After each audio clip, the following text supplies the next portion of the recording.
Hey y'all, it's Jennifer. Welcome back to my channel. Today I am coming to you with another Victober video. And this Victober video is inspired by some others that I saw going around last year. So last year it seems like a tag was kind of created where you were listing your favorite Victorian novels from the past 5 years. And if I am not mistaken, somebody somewhere tagged me in that and I just did not see it until the end of the month. So I decided I would just wait until this year to do it. So I did pick 5 books. I don't think you actually had to only pick 5, but I decided to. And I also decided to cheat just a little bit because I didn't actually want my original Victober to be included from 2018. I know that technically is included within kind of the 5-year mark, but I did not want to include anything that I read from my original Victober because it was such a banger. I feel like if I included 2018's Victober, we would just be sitting here talking about basically my wrap up from that first year because all of those books were so great and most of them became new favorite Victorian novels for me. But if I'm being honest, this actually was a hard list to create. Not really in terms of narrowing it down, which might be what you think my issue was. I actually had a hard time listing 5 favorites. It seems like right when I got into Victorian literature and right when I started participating in Victober, I just constantly read incredible novels. And I feel like I exhausted some of the greats very, very early. So I feel like now a lot of what I have as favorites are kind of hidden gems. Now, some of these are not, but some of them I think are. They're not hidden gems here on my channel, but I think I have a good variety here. When I was really looking at it, 2021 in particular was a bad Victober for me. And then last year was good, but I think I felt lukewarm on quite a few of the books that I picked up. And this year so far, things have been good, but I feel like I'm still waiting for that new favorite to appear. So I thought this would be a really fun video to make right now. And I think it's also kind of fun because this is technically my 5th Victober on booktube. So I feel like this is kind of picking the favorites of the time that I have been on booktube, which is really, really fun. So let's go on and get into these 5.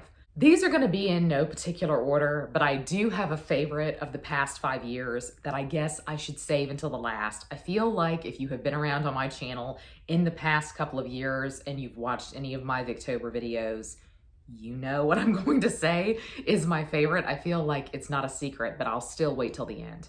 Let's start with Mary Barton by Elizabeth Gaskell, which I read in 2020.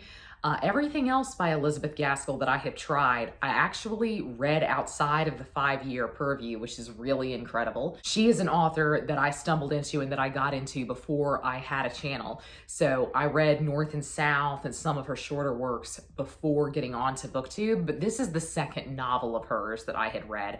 And it is, in fact, my favorite. I think even if I were allowed to include North and South here, I would still say Mary Barton is better and that Mary Barton is my favorite. I will say if you've never read this, but you have read North and South, this really is trying to talk about very similar topics. Some people feel that they are handled better here. Some people feel that they're handled worse. I personally really liked this because I felt like this was kind of a harder and harsher portrayal than North and South was. In my opinion, North and South, even though I love it and objectively, I just think it's one of my favorite Victorian novels, I think there's a level of melodrama with North and South that Mary Barton has, but I feel like Mary Barton is really kind of looking at things realistically. North and South felt like there were a lot of really challenging things going on that were there purely to propel the plot forward and specifically the romance. And so there were a lot of things put in there to kind of pull at your heartstrings, if you will. I'm not trying to say that Mary Barton doesn't do that and that Mary Barton isn't also sentimental. It is, and I love it for that. Mary Barton is a weird book. And so when people don't like it, I completely understand why. The first half and the second half feel totally different from one another. And this is a book where I would say definitely don't read the back of the book. Do not read a summary of this because what it tells you on the back of the book is something that does not occur until over halfway through this novel. And it's shocking to me that I read that and went into this novel expecting something to occur like that. And normally that really ruins my reading experience. I have found in the past when I have been spoiled on something like that, that it's really robbed me of the joy of the reading experience. So I think it's interesting that Mary Barton did not have that for me. I felt really positively towards this the whole time. To me, this is the most beautifully written of Elizabeth Gaskell's works that I have read so far.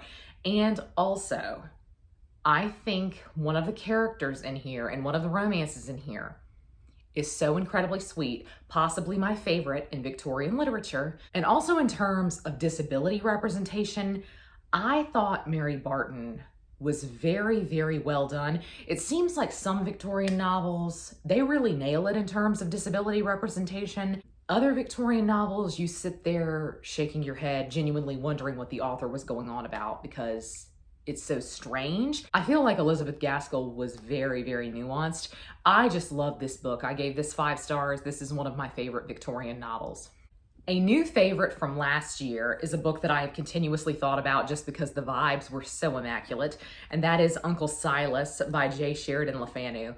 This took me completely off guard. I think a lot of the reason why I would say this is one of my favorites from the past 5 years is that I went into it kind of skeptical, and so I was kind of surprised by how much it swept me off my feet, by how lost I became in it. I just remember feeling like I couldn't put this down, particularly in the second half, that I really did not want to stop reading the book. I felt like I needed to know the outcome. This is a really great classic to read around the Halloween season. It's very spooky, the vibes are very gothic, and I personally think it's really beautifully written.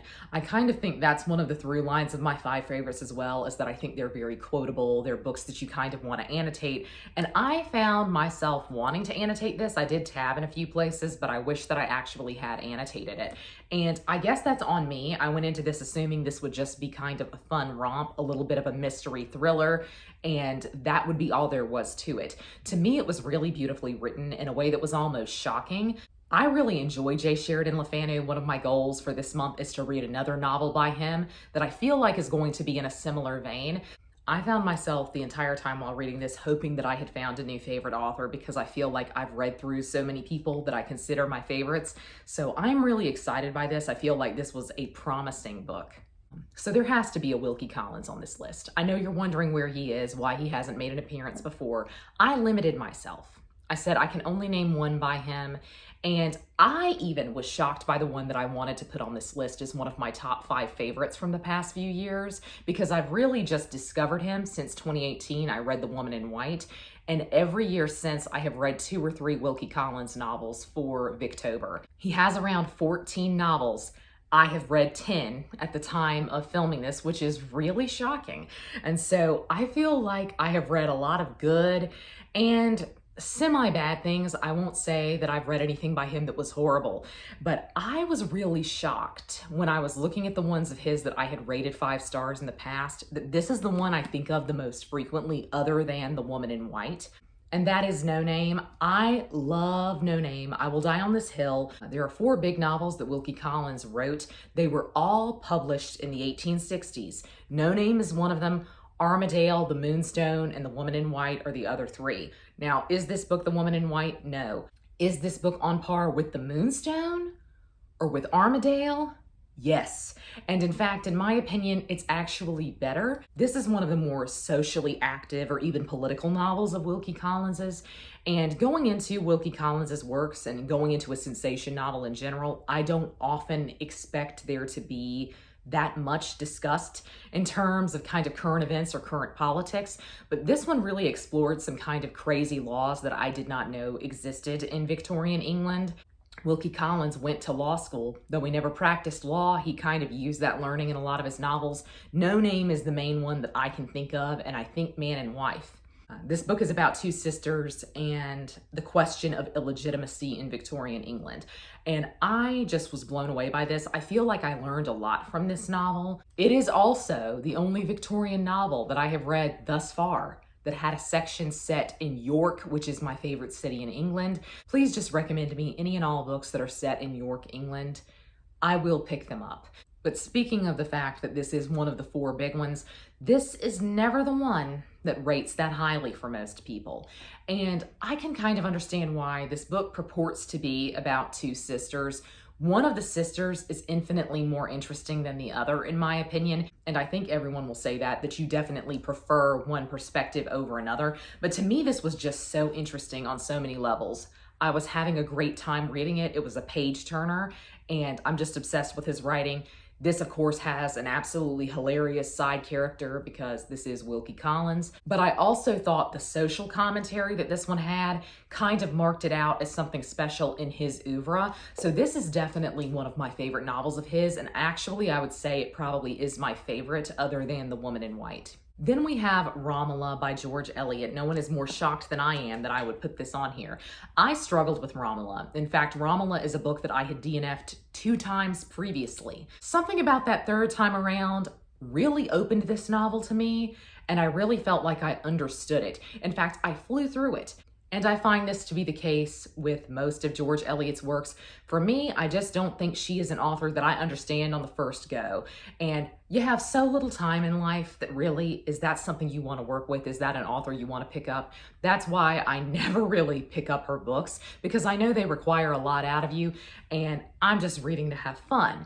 And this book was set up to be my favorite of hers, definitely. This is set during the Renaissance in Florence. Need I say more? It is also set during the reign of Savonarola, which is actually one of my favorite instances in the Renaissance. I will say I normally find her writing to be fairly dense. This book was no exception, frankly, but there was something about that third time when I tried it, I just really flew through it. I couldn't put it down. And I read it in a matter of a few days, which I think was really incredible and is kind of remarkable for me, given my history with her as an author. So I'm still really shocked at how fast that I read this, but it has remained one of my favorites because I find myself thinking about this book, thinking about characters, but also thinking about the concepts that were being described. And then when you think about George Eliot's personal life and kind of where she was in life when she wrote this novel, it's really, really interesting to me. And I believe I read somewhere at one time this was her own favorite novel of hers, which I think is really special. I personally really love it, and definitely everything in it was meant to appeal to me. So I do feel like I was kind of the target audience for Romola, but I still say try it if you've been skeptical on it. To me, this one is very rewarding. I mean, the discussion of religion and art in here alone makes this one valuable to me. I just really enjoyed this one. It definitely is one of my favorites of the past 5 years. I did save the best for the last. I'm sure that you can guess what it is. This is a book that completely took me by surprise in the best way possible. This is one of my new favorite books of all time. It certainly is my favorite Victorian novel that I have ever read. And to call it a novel, I guess, is maybe cheating because technically this is a penny dreadful, and it's Varney the Vampire. What can I say about this that I haven't said elsewhere? I mean, this put me in a chokehold. I could not stop reading this. It was compulsively readable. And to say this for a book that is pushing, I think, 1,500 pages or something in certain editions, that is really remarkable to me. You don't want to put this book down. The characters are incredible. It's beautifully written. It really is everything you want a vampire book to be. And frankly, this book really renewed my relationship with classic literature because I'll be honest, I think most of y'all know if you've been on my channel for the past couple of years, I've fallen out of love with reading classics for a lot of different reasons. And I think a lot of that is that I feel like there's a pressure to read like academic classics or classics of the canon, things that make you think, things that you want to write papers on. And you know, I'm not in university anymore. And so I don't always want that. And I think there's a pressure to love classics. I think there's a pressure to engage with them in a certain way, particularly on a public platform. There's just a lot of different reasons that I was falling out of love just in general with things that are not current literature. This is the book that proved to me I can still find favorites out there because my gosh, this was a wild ride. This book is truly just about having fun. And I think this also made me accept about myself that I am not a very highbrow reader of classics, if that makes sense.